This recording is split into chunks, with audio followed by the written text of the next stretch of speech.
The Sealed Book.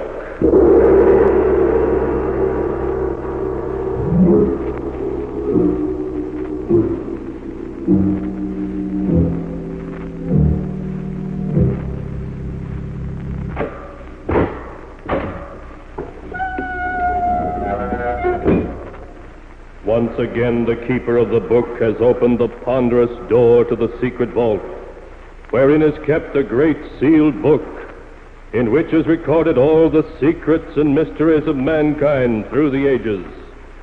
Here are tales of every kind, tales of murder, of madness, of dark deeds strange and terrible beyond all belief.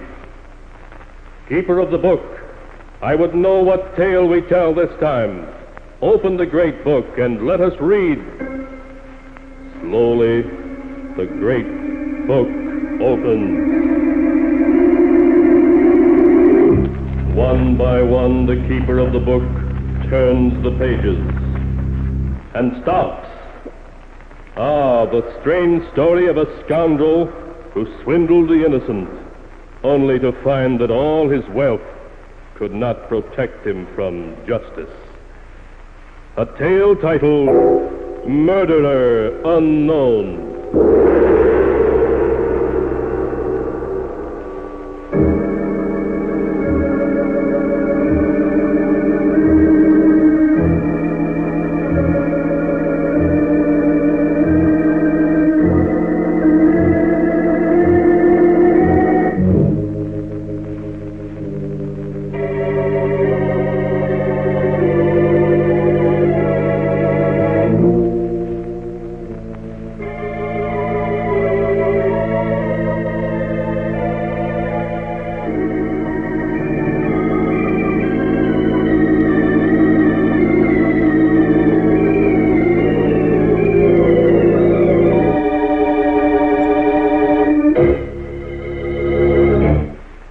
The tale Murderer Unknown, as it is written in the pages of the sealed book.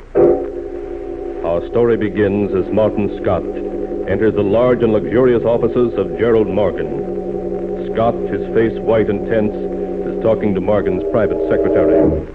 But, Jason, I tell you, you've got to let me see him. I'm sorry, Mr. Scott, but Mr. Morgan can't be disturbed. But it's a matter of life and death, man. You can't... What's all the noise out here about? Oh, Gerald. Oh, it's you, Martin. Gerald, you've got to see me. It's something that concerns both of us. Concerns both of us? You forget you're no longer a partner in this firm. In spite of that, it concerns the two of us. All right, come into my office. You too, Jason. Yes, Mr. Morgan. Well, what is it, Martin? Yesterday morning, I received this letter in the mail. As it had a black border, I naturally thought it was just a death announcement. But when I opened it... Here, read it for yourself. You'll die first, Martin Scott. Then Gerald Morgan will die. There's no escape. Well, what about it? Obviously, it's the work of a crank. Yes, that's what I thought after I'd read it. But late last night, someone took a shot at me as I was approaching my home. As you can see by this bullet hole in my hat, I had a rather close shave. Someone took a shot at you. But who? You must remember, Gerald, that when you took this company away from me, you also ruined almost 100 stockholders. My gaining control of this company was entirely within the law. Well, from what happened last night, it seems obvious one of the stockholders doesn't agree. Whether we like it or not, we have to combine against this threat. And exactly what do you propose? This morning, I hired a private detective, Philip Walker, to investigate. He wanted $200 for his fee, but I only had $100. And seeing that I'm a party of the second part in this threatening letter, you think it only fair I pay the other half of Mr. Walker's fee? Yes. And that's reasonable enough. I'll send you a check for $100. Thank you. I'll keep in touch with you, Gerald. Yes, do. Goodbye, Martin. Goodbye. Goodbye, Jason. Goodbye, Mr. Scott. Well, Jason, you heard Mr. Scott's story. What do you think? Mr. Scott is a poor liar. Exactly, Jason. I'm very curious to know what Martin's next move in this little game will be. What was the name of that private detective he said he hired? Philip Walker. Ah, yes, Philip Walker. Have him call on me as soon as possible, Jason. There are a few things I'd like to discuss with Mr. Walker.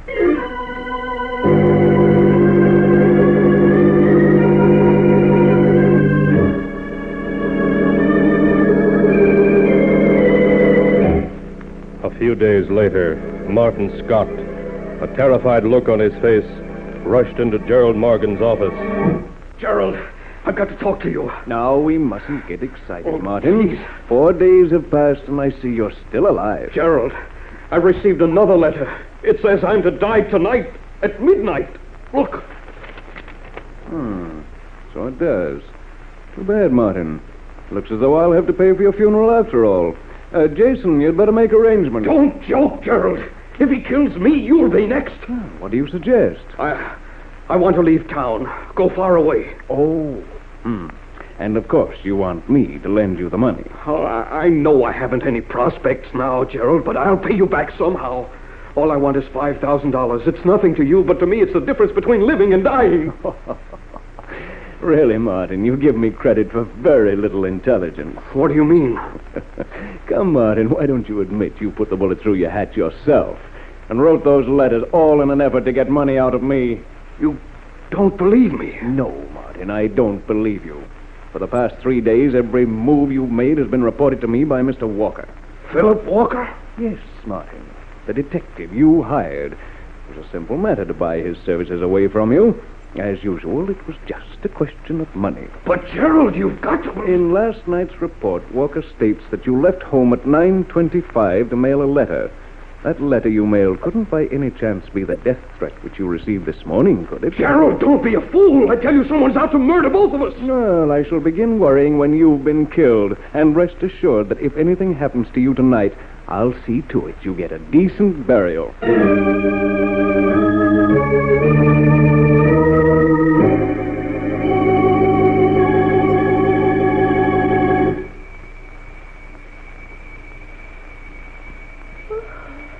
Oh, Gerald. I'll wake up someone at the door. What? Who could that be at this hour? There's only one way to find out. Oh, all right. If you won't answer it, I will. Although you don't think... Oh, shut up. I'll come with you.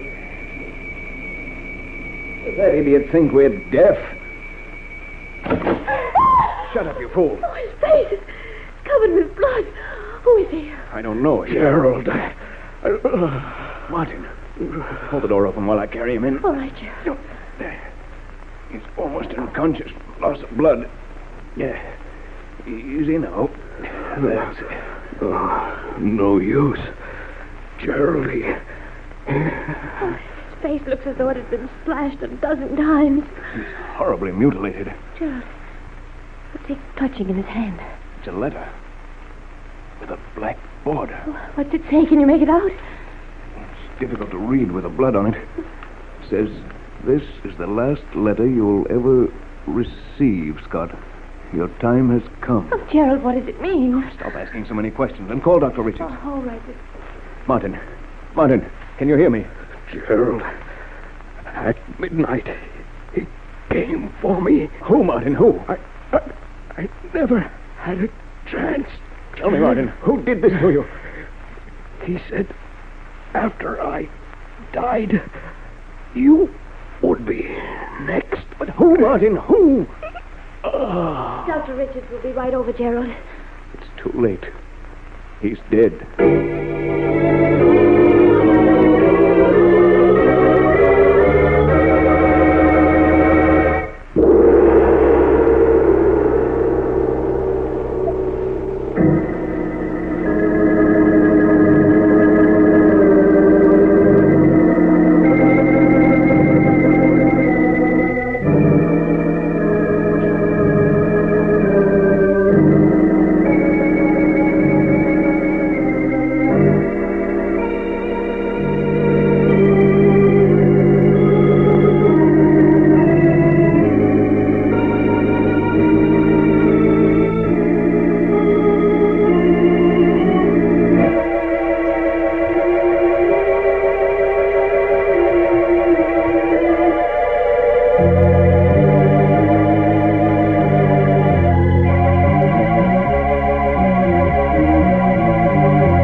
And now to continue the story, Murderer Unknown, as it is written in the sealed book. As Gerald Morgan drove to his office the morning following Martin Scott's death, he kept glancing over his shoulder nervously. A cold fear gripped him until he entered his office. Good morning, Mr. Morgan. Good morning, Jason. I read in the morning papers what happened to Mr. Scott. It came as quite a shock. Yes, I'm afraid I did Martin a grave injustice not believing his story. Why, look at the way he tried to warn me after he'd been mortally wounded. He wasn't able to name his assailant, was he? Unfortunately, no. He died just as he was about to name him. That's too bad. Yes, now I'm next. Well, whoever murdered isn't going to succeed in my case. I'm sure he won't.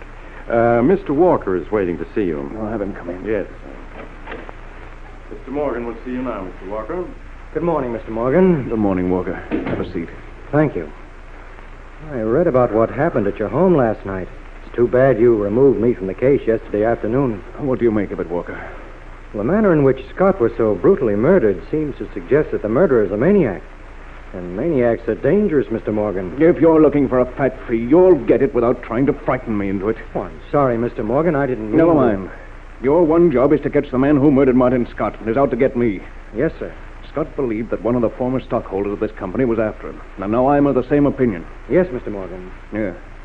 Here's a list of the stockholders. Hire as many assistants as you need. Spare no expense, but find Scott's murderer. We'll do our best, Mr. Morgan. Meanwhile, I'd better arrange a bodyguard for you. Pardon me, Mr. Morgan, but perhaps a trip somewhere might be wiser. Yes. Quite right, Jason. Even with a bodyguard, a man can be murdered. I think the idea of a trip, a long one, is an excellent suggestion.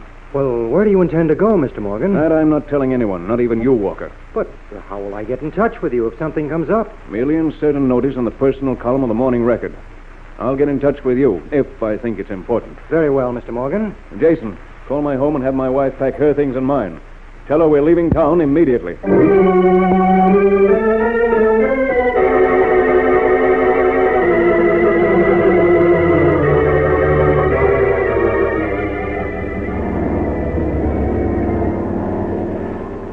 Now that we're well on our way, I feel much safer.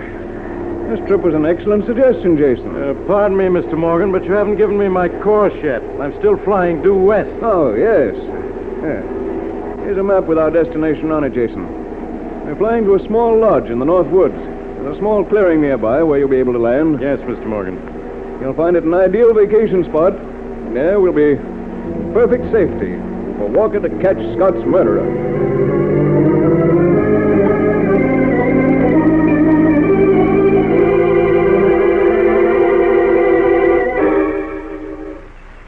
Good morning, Jason. Good morning, Mrs. Morgan. Mr. Morgan. Good morning. Did you sleep well? Perfectly, thank you. 2 weeks here has made me feel like a new man. Ah, wonderful air. Yes, it is. I have here a copy of the Morning Record. Is there a message from Walker in the personal column? Yes, sir. The message reads, "Nothing found as yet, but I'm working hard." I see. Well, you couldn't expect him to uncover the murderer in 2 weeks. No, sir. After all, there are over 100 stockholders, and any one of them might be guilty. Good morning, madam. Gentlemen, a wonderful day for fishing, no? Yes, it is. What have you got there, Pierre? Just a few supplies, madam. And yes, a letter for your husband. A letter? Oui. My brother Jacques, who runs the general store and who is also postmaster, he gave it to me. But no one knows I'm here. No one. But it is addressed to you, Mr. Jones. Here, you can see for yourself. Is there any return address on it, Mr. Morgan? No, it's addressed to Mr. Jones, care of Postmaster St. Clair. Letter's postmarked from Portland yesterday. Only one way to find out if this letter is meant for me. Why, another letter inside it. A black border. What? And it's addressed to Gerald Morgan. No matter where you flee, I shall follow. There's no escape.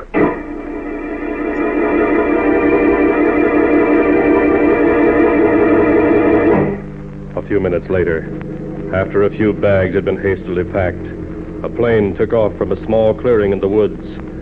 Hour after hour, it flew due southwest, And when the fuel was almost gone, it landed near a small village in Indiana. Gerald and his wife went to the only hotel in the village.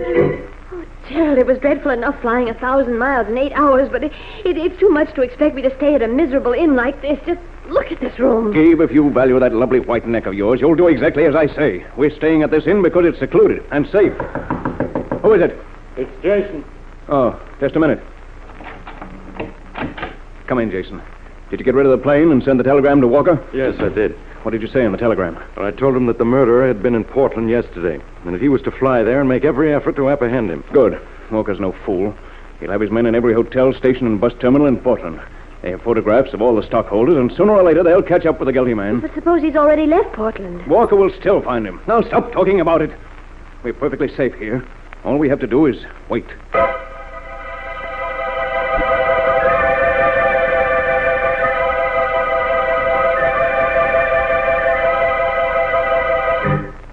Jason, where's Gerald? He just went down to the bar to see if the morning record has arrived yet. Jason, Yes, dear. are you the one who's sending in those letters? Why, darling, what a question to ask the man you Oh, love. I'm sorry, Jason. I don't care what you're doing. Only promise me. Be careful, someone's coming. Mr. Morgan, I see you were able to get a copy of the morning record. Anything in it from Walker? Yes, but it's all bad. They weren't able to find the murderer in Portland. That's too bad. I told him to spare no expense, and he let the murderer slip through his fingers. Ah, the fools. I'll answer it, sir. This letter came from Mr. Anderson. Thank you. Another letter. Yes, it was posted last night from Toledo. But how could he have known we were here? We left no trail. Should I open it? Yes. There's another envelope within it. The black border. Yes, it's addressed to you. Open it. See what he says. No matter where you flee, you can't escape me. Your time is drawing near.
And now to continue our story, as it is written in the sealed book. Less than 10 minutes after receiving the black-bordered letter, Gerald Morgan was fleeing for his life. Hour after hour, he raced his car through the Indiana countryside, stopping only for gas. He drove recklessly with fear in his eyes. Oh, Gerald, must you drive so fast? Several times we've almost had an accident. Be quiet. I'm stopping in the next garage. We're going to leave the car there.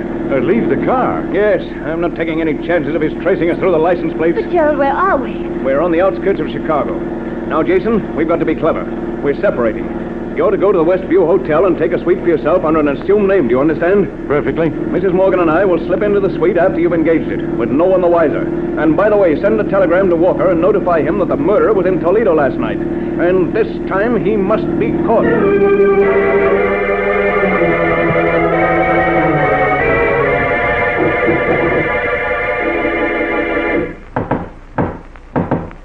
Jason. Yes, I'll let him in. Were you able to get a copy of the morning record, Jason? Yes, I was. Give it to me. Let me see. Here we are. No success in Toledo. Will continue search. Oh, the fools. Another opportunity to catch him lost.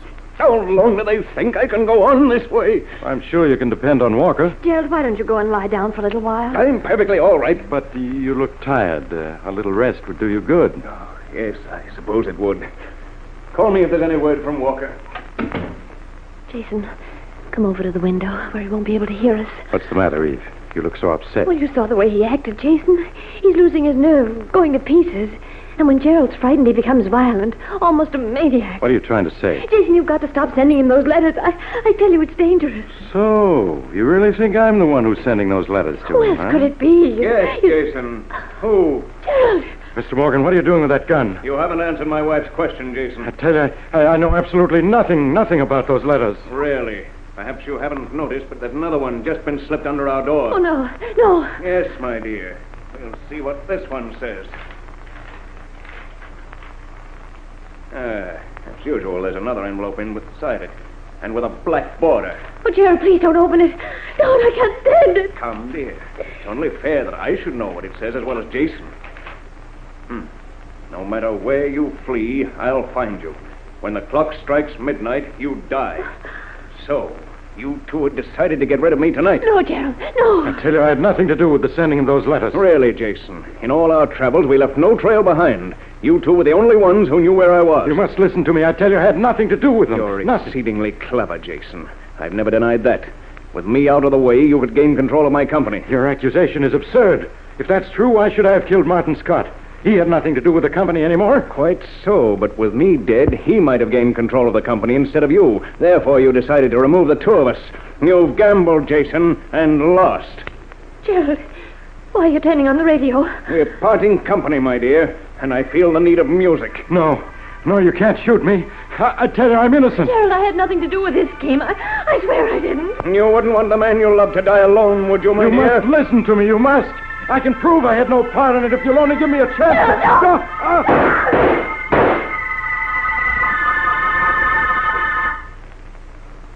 You were both very clever, but you were dealing with Gerald Morgan. And you sent your last threatening letter. I've got to get out of here. The gun, I'll wipe my fingerprints off it and place it in Jason's hand. Perhaps the police will think it's a double suicide. If not, they still can't prove anything against me. No one saw me come to the hotel. No one even knows I'm in Chicago. I'll return home and get someone to act as my alibi. The police will never know. Who's that? Open up! It's the police!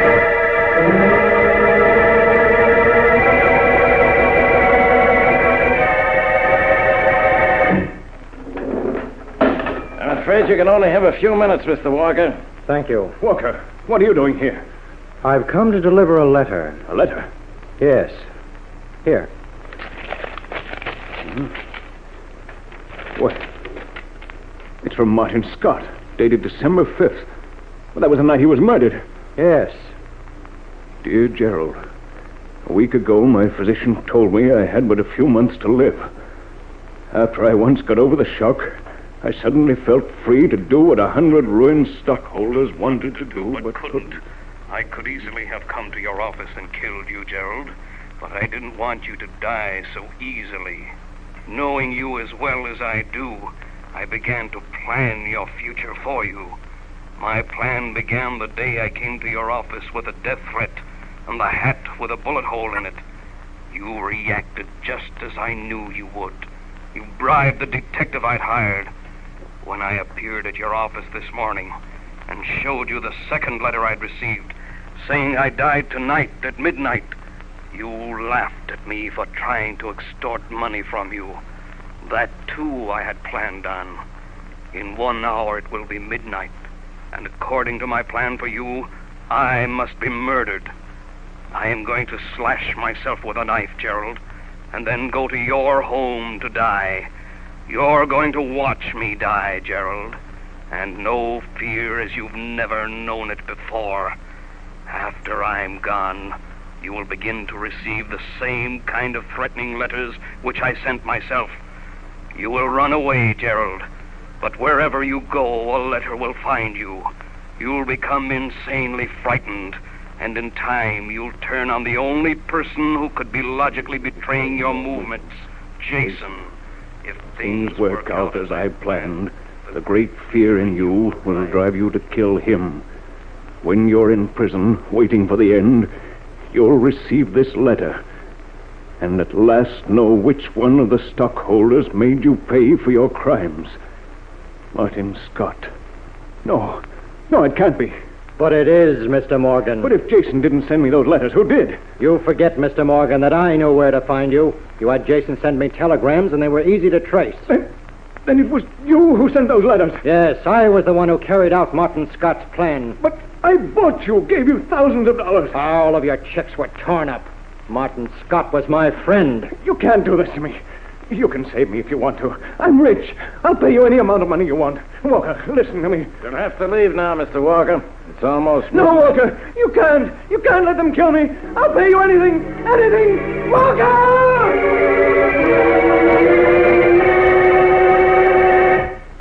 And so ends the tale, Murderer Unknown, as it is written in the sealed book.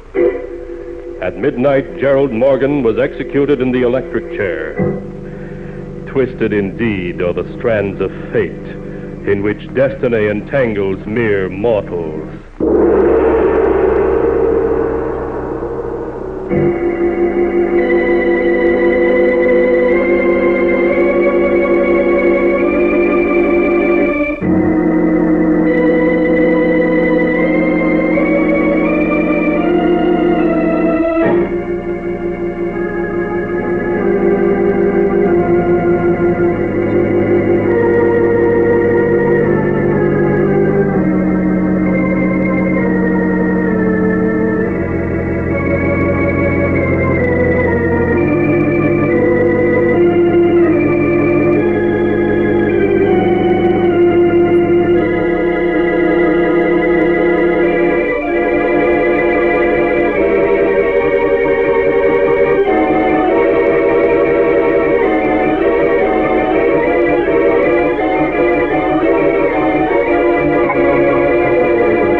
And now, keeper of the book, before you close the great volume, show us the tale we tell next time. This one. Ah, yes. The tale of a human derelict who one night stumbled into a pawn shop and there sold 5 years of his life to a strange and mysterious pawnbroker. The tale is called Time on My Hands.